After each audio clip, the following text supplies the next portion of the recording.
Good evening. நான் உங்கள் Athisayaraj. நிறைய பேர் இப்போ நினச்சிக்கிட்டு இருக்கோம், லவ்னா வெறும் லவ், நமக்கு கிடைக்கிற பொண்ணு நமக்கு கிடைச்சே ஆகணும் அப்படிங்கிறது தான் மாறி போய் நமக்கு கிடைக்காத பொண்ணு நிறையா பேர் கிடைக்கக்கூடாதுங்கிற சுச்சுவேஷனுக்குலாம் வந்து மறுபடியும் நம்ம பேக் டு த ஃப்யூச்சருக்கு தான் பேக் டு த பாஸ்ட்டுக்கு போயிட்டுருக்கோம். ஓகேங்களா? நம்ம பாஸ்ட்டோட மெமரிஸ்க்கு நம்ம போயிட்டுருக்கோம். ஸோ அதை பற்றின வீடியோவாக தான் இருக்க போகுது. ஸோ ஜஸ்ட் ஒரு ரேண்டம் வீடியோ. ஓகேங்களா? ரேண்டப்பாக எனக்கு தோணுனதை நான் உங்களுக்கு ஓப்பனாக சொல்கிறேன். முந்தி ஆசிட் அடிச்சுட்டு இருந்தாங்க. அதுக்கு முன்னாடி ஓகே இது பண்ணுறதா இருக்கட்டும், ஏதாட்டும் ஆளை வச்சு அடிக்கிறதா இருக்கட்டும், ஆளை வச்சு கொலை பண்ணுறதா இருக்கட்டும், அந்த மாதிரி நடந்துகிட்டு இருந்துச்சு. ஸோ இப்போ டைரெக்டாக அவங்களே இறங்கி ஸ்கெட்ச் போட்டு எமன் தூக்கணுமோ, எந்த பொண்ணை இது பண்ணணுமோ, எந்த பொண்ணு நமக்கு கிடைக்கல அந்த பொண்ணை அவனே மர்டர் பண்ணுறான். இப்படிலாம் நம்ம யோசிச்சு பார்ப்போம்ல, சில டைம்லாம் நமக்கு வந்து சில இடம் மெமரேபிளாக இருக்கும். ஸோ அந்த இடத்துக்கிட்டலாம் நம்ம போகும்போது நமக்கு என்ன தோணும், ஸோ இந்த இடம்லாம் ஜாலியாக இருக்கலாமே அப்படின்ட்டு.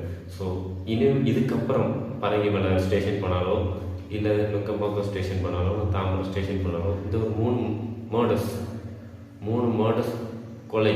ஓகேங்களா? அந்த கொலை தான் நமக்கு மைண்டு டக்குன்னு ஸ்ட்ரைக் ஆகும். ஓகேங்களா? ஏன்னா நம்ம அதை பார்க்கல, பட் இருந்தாலும் அதோட அஃபெக்ட், அதாவது அதோட பக்க விளைவுகள்னு சொல்லுவாங்கல்ல, சைடு எஃபெக்ட்ஸ், அந்த சைடு எஃபெக்ட்ஸ் நம்மளே அஃபெக்ட் பண்ணிடும். எப்படி? ஏன்னா அதான் நேச்சர். ஏன்னா யாரோ ஒருத்தவங்களுக்கு நடக்கல, நம்மள ஒருத்தவங்க தான்.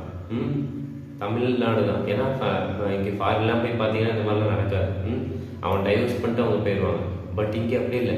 அங்கே ஃபாரின்லாம் லவ் பண்ணலாம், ஓகே, அவங்க லவ் பண்ணாலும் ஓப்பனாக சொல்லிடுவாங்க, லவ் இல்லைனாலும் ஓப்பனாக சொல்லிடுவாங்க. பட் நம்ம நாட்டில் இன்னொரு பிரச்சனைனா, இவங்க லவ் சொல்லவும் மாட்டாங்க, சொன்னாலும் அந்த பொண்ணு வேணாம்னாலும் இவங்க விட மாட்டாங்க. போட்டு டார்ச்சர் பண்ண வேண்டியது, அந்த பொண்ணை போட்டு டார்ச்சர் பண்ண வேண்டியது, இரிட்டேட் பண்ண வேண்டியது. அந்த பொண்ணுக்கு பிடிக்கிறது தான் பண்ணுறேன்ட்டு அதை ஒரு இரிட்டேட்டாக பண்ண வேண்டியது. அந்த பொண்ணுக்கு அதோட பிடிச்சதே வெறுப்பாயிடும். இப்போ அந்த பொண்ணுக்கு பிரியாணி பிடிக்குன்னா பிரியாணியாக வாங்கி கொடுக்கும்போது அதுக்கப்புறம் அது வெறுப்பாயிடும். ஸோ அவங்களுக்கு பிடிச்சதை பண்ணணுன்ட்டு இவனோட லைஃபை வந்து ஸ்பாயில் பண்ணிக்கிட்டே இருக்கான். நேற்று நடந்த கேஸையும் நம்ம பார்த்துப்போம், முந்தானத்து நடந்த கேஸையும் நம்ம பார்த்துப்போமே. அதில் எத்தனை அவள் அந்த பொண்ணு இறந்துருக்கு, அந்த பொண்ணோட அப்பா அந்த நியூஸ் கேள்விப்பட்டு அவரே இறந்து போகிறாரு, அவங்க அம்மா மட்டும் இப்போ தனி மரமாக நிற்காங்க. இந்த பையன் இதுக்கு முன்னாடி எத்தனையோ கேஸில் மாட்டிருக்கான். இந்த போலீஸ் ஸ்டேஷனில் போய் உட்காந்து பேசலாம் வச்சுருக்காங்க. அந்த பையனோட அப்பாவும் போலீஸு. அவங்கள சொல்லி வளர்க்கணும். அதான் பேரண்ட்ஸுக்கு சொல்கிறது தான். நான் நிறைய வீடியோஸ் ஆல்ரெடி சொல்லியிருக்கேன். பேரண்ட்ஸ் வந்து குழந்தைங்களுக்கு என்னத்தை சொல்லி வளர்க்கமோ, எதை பற்றி சொல்லி வளர்க்கமோ. ஏன்னா நம்ம நாட்டில் வந்து செக்ஸ் எஜுகேஷனுங்கிறது இல்லை. இந்த மாதிரி இதை பற்றின ஒரு ஃபீமேலை பற்றி நமக்கு பாடம் நடத்தணுங்கிறது தான் முக்கியமே. ஏன்னா வந்து நமக்கு அதை பற்றினா தெரியாதவர் தான் அதில் என்ன இருக்குன்னு கியூரியாசிட்டி தோணும். பட் நம்ம அதில் என்ன இருக்குன்னு ஓப்பனாக எல்லோரும் பேச ஆரம்பிச்சிட்டாங்கன்னா, நார்மலாக நீங்கள் வச்சு பாருங்களேன், டெரரிசம் பற்றிலாம் நம்ம நினச்சி பார்த்துக்கணும். பட் படித்ததுக்கப்புறம் அவ்வளோதானா அப்படின்ட்டு நினைக்கல. ஸோ அதுதான் டெரரிசத்தை விட இது வந்து ரொம்ப ரொம்ப ரொம்ப முக்கியம். ஓகே? ஏன்னா ஒரு பொண்ணு ரோட்டில் நடந்து போகும்போது எத்தனை பையன் எப்படி பார்க்கன்னு யாருக்கு தெரியும்? தனியாக போயிட்டுருக்கோம். ஏன்னா சென்னையிலாம் பார்த்தீங்கன்னா ஐடி ஜாப் வேகன்சிஸ்லாம் ஃபுல்லாமே அங்கே தான் இருக்குது. ஸோ அப்படிப்பட்ட பட்சத்தில் ஒரு பொண்ணு சர்வே பண்ணுங்கிறது ரொம்ப கஷ்டம். ஸோ அதனால தான் இப்போலாம் மூவியில் கூட அப்படி தான் காட்டுறாங்க. ஏன்னு தெரில. அது வந்து ரீல்னு எவனும் நினைக்க மாட்டேக்கான்னு நான் நினைக்கிறேன். ஸோ ஓகே, மூவிங்கிறது ஒரு ஃபிக்ஷனல் மூவி அப்படின்ட்டு விட்டு போகாமல் அதான் ரியலு, அப்படி பண்ணால் தான் நம்ம ஒரு கெத்து மாசு ரெக்கட் பாய் சாக்கோ பாயின்ட்டு ஏதோ ஒரு பொண்ணு நீயானாலும் நம்ம சொல்லிட்டு போயிடும், ரெக்கட் பாய் தான் கெத்து, சாக்கோ பாயெல்லாம் வேஸ்ட்டுன்ட்டு. இதான் ரெக்கட் பாய் பார்த்துக்குங்க. வேணா சதீஷ் இருக்கு, அப்புறம் பிடிச்சிக்கிறீங்களா? சதீஷ்ன்றது எனக்கு மர்டர் பண்ணுறாங்க, அந்த பையனை தான் சொல்கிறேன். பிடிச்சிக்கிறீங்களா? எத்தனை பையன்? ராமச்சந்திரனாக இருக்கட்டும், ராம்குமாராக இருக்கட்டும், இப்போ சதீஷாக இருக்கட்டும், மூணு பேர் ரெக்கட் பாய் தான். இதான் ரெக்கட் பாய். ஆக்சுவலி இதான் ரெக்கட் பாய். நீங்கள் திருப்பாதது இதானா இதுக்கு மேலேயும் ஒருத்தர் போய் கேட்டிருக்கான். இது இன்டர்வியூலாம் கேட்பாங்கல்ல.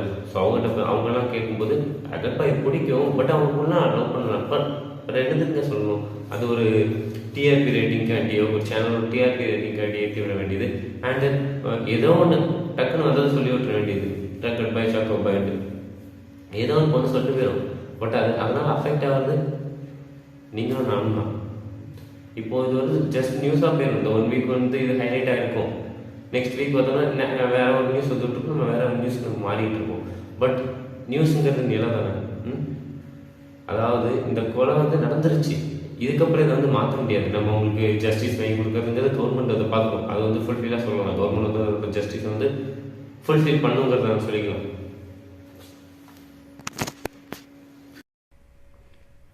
கவர்மெண்ட் வந்து இதோட இதெல்லாம் சொல்லிக்கும். இதோட ஜஸ்டிஸ்க்கு என்னென்ன பண்ணணுமோ கவர்மெண்ட்டு அவங்க சைட்லேருந்து பெர்ஃபெக்டாக ஆக்ஷன் எடுப்பாங்க. பட் நம்ம சைட்லேருந்து என்ன இருக்குது? ஒரு பையனுக்கு சொல்லி வளர்க்கணும். எல்லா பேரண்ட்ஸும் சொல்லி வளர்ப்பாங்க, வளர்க்க மாட்டாங்கங்கிறதுக்குள்ள நான் வரல. சொல்லி வளர்க்கணும் தான், அவ்வளோதான். எல்லோரும் சொல்கிறது அதுதான். செக்ஸ் எஜுகேஷனுங்கிறதும் இம்பார்ட்டன்ட். ஸோ ரீப்ரொடக்ஷன் சப்ஜெக்ட்லாம் வரும்போது எத்தனை பேருக்கு ஸ்கிப் பண்ணிட்டு போயிருப்பாங்க?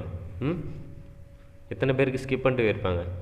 ஸோ அதனால தான் சரோகேசியை பற்றி தெரில, சரோகேட் மதரை பற்றி தெரில, அண்ட் தென் இதை பற்றி நமக்கு தெரில. ஓகே, ஒருத்தர் வந்து சொல்லிட்டு போயிடலாம் ஈஸியாக. வந்து இப்போ நானே இருக்கேன்னா இது ஒரு ஜஸ்ட் கண்டென்ட்டாக பார்த்து நான் போயிடலாம். பட் நான் இது எதுக்கு உங்கள்கிட்ட கொண்டு வரேன்னா, இது இல்லைங்க நம்ம இதோட கலாச்சாரமே நம்மளோட இது இல்லை. நம்மளை நாமளே கொலை பண்ணுறது. கொலை பண்ணிவிட்டு ஜெயிலில் போய் உட்காந்துட்டோம்னா அவனோட ஃப்யூச்சர் ஸ்பாயில், அவங்க பேரண்ட்ஸோட அவங்களோட கனவு எல்லாமே சுக்குநூறாக உடஞ்சிரும். அந்த பொண்ணோட ஃபேமிலியில் அவங்க அம்மா மட்டும் தனிமரமாக நிற்காங்க. எப்படி அவங்க சர்வே பண்ணணும்? எப்படி சர்வே பண்ண முடியும்? அவங்க ஒரு கான்ஸ்டபிள், ஹெட் கான்ஸ்டபிள்.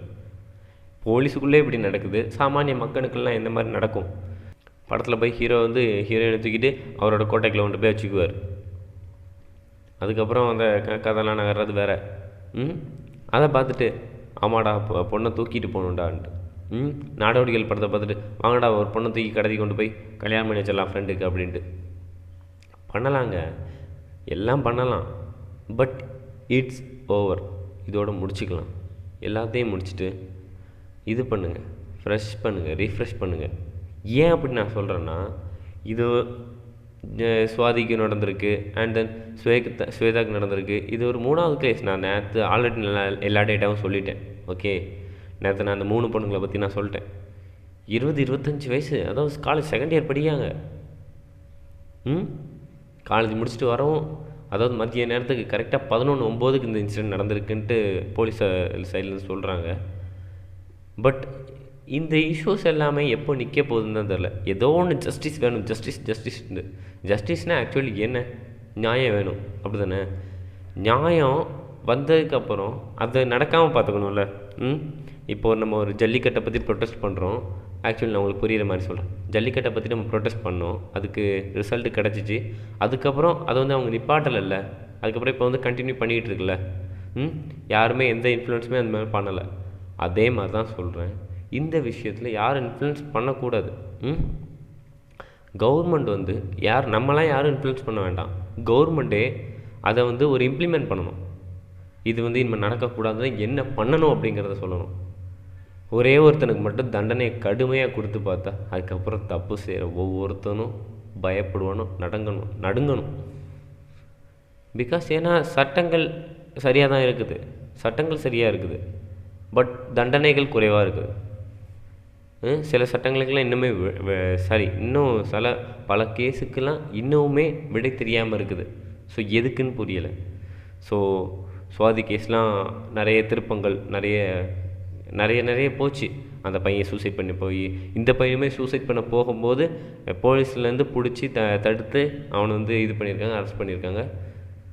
ஸோ எனக்கு புரியவே மாட்டேங்குது ஒன்று மட்டும், ஏன்டா எல்லோரும் இப்படி பண்ணணும், இன்க்ளூடிங் மீ. நம்ம யாரையாட்டும் ஒருத்தரை கண்டிப்பாக டார்ச்சர் பண்ணிப்போம். ஏதோ ஒரு பொண்ணையோ ஏதோ ஒரு கட்டத்தில் நம்ம ஸ்கூல் டைம்லேயோ காலேஜ் டைம்லேயோ கண்டிப்பாக. ஓகே, அதை வந்து யாராலையும் தடுக்க முடியாது, தவிர்க்க முடியாது. சில பேர் தான் சொல்கிறேன், நான் எல்லா பசங்களையும் சொல்கிறதில்ல.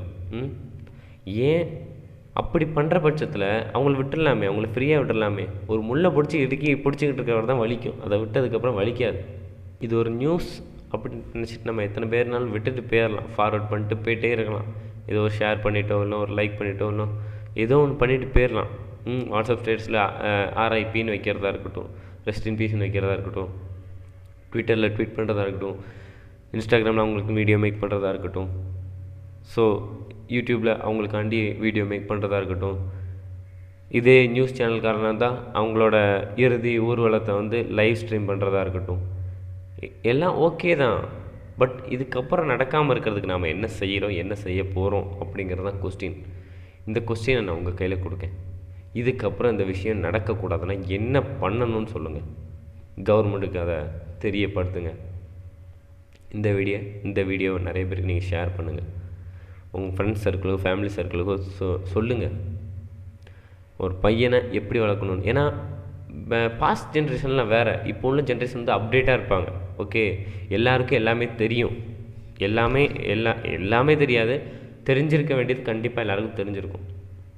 ஸோ அதனால் ஏன்னா இன்டர்நெட் வேர்ல்டில் வாழ்கிறோம், யாருக்கும் எதுவுமே தெரியாமல் இல்லை. இப்போ ஒரு பையன்கிட்ட சின்ன குழந்தை கூட ஃபோன் யூஸ் பண்ணி கேம் விளையாண்டுட்டு இருக்குது. ஸோ அப்படிங்கிற பட்சத்தில் நம்ம எதை யோசிக்கணும்? ஸோ அதனால தான் சொல்கிறேன், நாம் அப்டேட்டடாக இருக்க வேண்டிய பசங்க, அப்டேட்டாக இருக்கிற பசங்க. ஸோ இதெல்லாம் வந்து நம்ம பார்த்துக்கிட்டு என்னடா இவன் மர்டர் பண்ணுறான் அப்படின்னு நம்ம நினச்சிட்டு போகிறத வேறு, நாளைக்கு அந்த இடத்த கிராஸ் பண்ணும்போது கூட நமக்கு அந்த கேஸ் தான் ஞாபகம் வரும். ஸோ அதனால் திரும்ப இன்னொரு கேஸ் இந்த இடத்துல நடக்கக்கூடாது அப்படிங்கிறதுக்காக என்ன பண்ண போகிறோங்கிறத நான் உங்ககிட்ட விட்டுட்டு நான் இந்த வீடியோவை இதோடு ஸ்டாப் பண்ணிட்டு இதோடு ஸ்கிப் பண்ணிட்டு நாளைக்கு இன்னொரு வீடியோவில் சந்திக்கேன். அதுவரை உங்களை முடிந்து விடைபெறுவது நான் உங்களை ta ta bye. Love you guys. Have a good day. Cheers.